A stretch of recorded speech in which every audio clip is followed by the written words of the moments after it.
Dios les bendiga grandemente. Mi nombre es John Esteban Escobar Morales y mi compañero es Hernán Alarcón.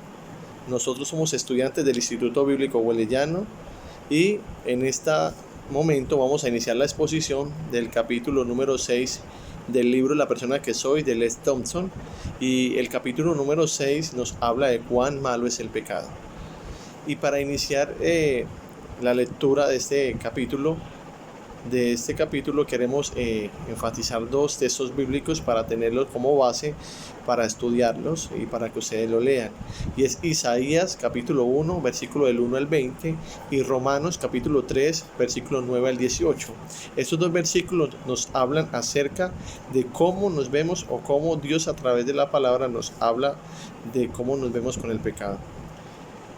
El escribiente de este libro inicia contando una historia o una ilustración donde habla de su esposa y muestra una imagen en donde tienen una foto, y esa foto no le agrada a su esposa porque en esa foto su esposa quedó con la boca abierta, y su esposa siempre que ve esa foto centra y llama mucho su atención es ver la boca abierta en esa foto, en esa fotografía, y entonces ella no le agrada esa foto. Y a muchos tampoco nos agrada la manera como la Biblia nos muestra o nos hace ver con el pecado. Entonces así reaccionamos nosotros, no nos gusta y siempre intentamos ocultarlo o evadirlo de alguna manera.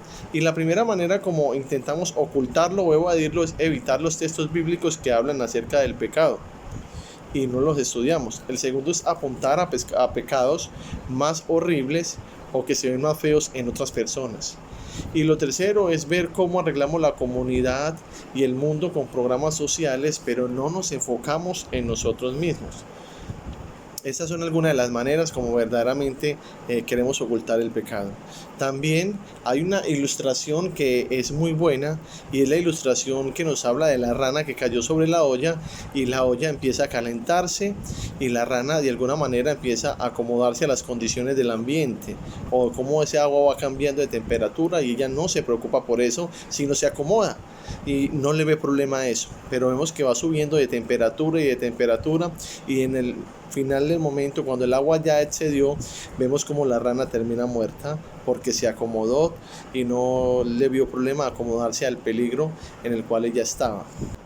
Quiero que notemos en una parte del capítulo 3 del libro de Romanos, donde dice: no hay justos ni aun uno, no hay quien busque a Dios, todos se han desviado, no hay quien haga lo bueno, sepulcro abierto en su garganta, llena está su boca de maldición y amargura, no hay temor de Dios delante de sus ojos.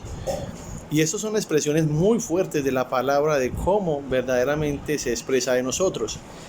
Pero unas preguntas que nos hacemos sería, o que nos haríamos sería: ¿seremos tan malos? ¿De veras estamos manchados con una contaminación tan fea, apestosa y horrible? ¿Estará la Biblia exagerando nuestro real estado solo para atraer nuestra atención y a un problema más o menos serio? ¿O será esto la penosa y terrible verdad? Son preguntas que hace el escribiente en el libro, que son muy importantes, que nosotros nos debemos de hacer. Son preguntas muy profundas en donde vemos claramente una verdad.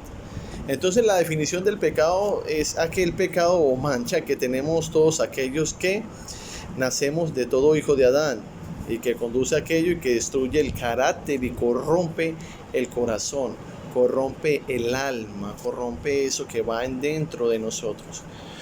Hay un distinguido predicador inglés, es el obispo Ryle, es de hace mucho tiempo, del año 1816 al 1900, y él en términos generales dice que el pecado es esa gran dañina enfermedad moral que afecta a toda la raza humana, sin excepción de ninguno. No tiene excepción ni de persona, ni de edad, ni raza, ni lengua, ni nación, sino que todo hombre nacido de mujer, pero con una sola excepción: Jesucristo, el Hijo de Dios, es el único que no tiene esta mancha de pecado. Y de esta explicación general pasa a mostrar la manera en que la enfermedad del alma se evidencia. Ese pecado nos evidencia lo que hay dentro de nosotros. Entonces el pecado en particular o personal es el acto de hacer, decir, pensar, imaginar cualquier cosa que no está en perfecta armonía y conformidad con la mente y la ley de Dios. Soy Hernán Alarcón García y seguimos con nuestra exposición virtual para nuestro docente Fabián Ignacio Fonseca de clase de antropología del Instituto Bíblico Bolellano, y seguimos con el tema ¿cuán malo es el pecado? Del libro La persona que soy. Y yo les sigo hablando del pecado. Pero ¿qué es el pecado? El pecado es pensar, decir, imaginar cosas que van en contra de la armonía de lo que Dios quiere para nosotros, ¿sí? Cuando nosotros estamos en contra de la ley del Señor, estamos pecando, ¿sí? Pero ¿qué es la ley? Dice la palabra en 1 Juan 3:4, dice que el pecado es la infracción de la ley, ¿sí? Y la ley es precisamente el pensamiento del Señor. La ley es lo que el Señor quiere para nosotros y la encontramos en la Biblia. En la Biblia está todo lo que el Señor quiere para nosotros, ¿sí? Hay muchas formas de pecado. Hay veces pecamos conscientemente, sabiendo las cosas, y lo hacemos adrede, ¿sí? Un pecado puede ser la mentira. La mentira, la palabra nos enseña en Hechos 20:16, nos dice: no digas mentira en perjuicio de tu prójimo, ¿sí? Eso está en Hechos 20:16, en la versión Dios habla hoy. También en Colosenses 3:9, el apóstol Pablo dice: no se mientan los unos a los otros. Sabemos que la mentira puede llevar a consecuencias graves a las personas. Pues hay muchos pecados, como lo dicen los 10 mandamientos: robar, cometer homicidios, desear los bienes ajenos. Hay muchos pecados que usted puede imaginarse que son más graves que la mentira, pero esto no quiere decir que la mentira no cause daño, y está entre los mandamientos, y no obedecer es pecado. Entonces tengamos en cuenta que podemos pecar por no tener en cuenta la palabra del Señor, como también es omitir la palabra de Dios. Se peca por omisión, ¿sí? El Señor nos deja una enseñanza con el buen samaritano. Él nos cuenta en su relato que hay una persona que fue aporreada por robarlo y le dieron una golpiza, quedó tirado en el camino, y pasa un sacerdote y no lo ayuda, pasa un levita que debe dar buen ejemplo de misericordia y no lo ayuda, pero pasa un samaritano que es juzgado y él sí lo ayuda. Entonces él no omitió el hecho de ayudar a los demás. Como dice la palabra, amarás a Dios sobre todas las cosas y amarás a tu prójimo, ¿sí? No sé si el samaritano conocía la palabra, pero nosotros conocemos la palabra. Entonces cuando vemos que alguien necesita ayuda y no lo ayudamos, estamos omitiendo la palabra, omitiendo lo que el Señor quiere para nosotros, ¿cierto? Hay una enseñanza muy bonita que nos deja el Señor en Mateo 25 del 41 al 46, y parafraseando, el Señor nos está enseñando y les está diciendo a los oyentes que le dice: Señor, Él les está diciendo: estuve enfermo y no me visitaste, estuve sin ropa y no me diste de vestir. Estoy parafraseando nomás, ¿sí?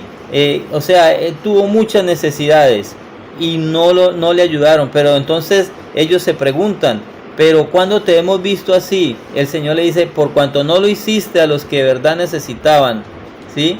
Por cuanto no lo hiciste a las personas que necesitaban esa ayuda, me lo has hecho a mí. La palabra nos dice que al pobre le da, a Dios le presta. Entonces tengamos en cuenta que cuando omitimos las necesidades de los demás, estamos omitiendo lo que dice la palabra del Señor, ¿cierto? También nos enseña la palabra, nos enseña que también se peca por ignorancia se peca. El Señor nos dice, la palabra nos dice, como el Señor le dice a Moisés, ¿sí? Le dice: di a los israelitas que en aquellos casos en que alguien peque involuntariamente contra alguno, de los mandamientos del Señor y que haga algo que no está permitido, se hará lo siguiente. Y lo podemos ver en Levíticos 4 del 1 al 35 y en Números 15 del 24 al 29, que nos dice precisamente que la persona que peque por ignorancia debía hacer unos sacrificios en holocausto y en expiación, entregárselo al sacerdote para que él haga el holocausto, la expiación por su ignorancia, y no solamente él, sino toda la congregación por ignorancia. A mí me gusta mucho la palabra en Hechos 17:30, dice que el Señor, pasando por alto los tiempos de esta ignorancia, ahora manda a todas las personas en todo lugar a que se arrepientan. Mire que el Señor perdona nuestras ignorancias, pero debemos arrepentirnos y buscar del Señor. Podemos de alguna manera salirnos de la ignorancia, salirnos de la omisión, salirnos del pecado, pero tengamos en cuenta los siguientes pasos: estudiar mucho y con más cuidado la palabra del Señor, ¿sí? Para conocer su ley, confesar nuestros pecados al Señor, ¿cierto?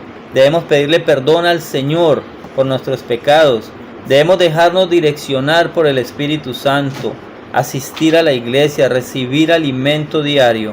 De esa manera nos vamos a salir del pecado. Muchas gracias.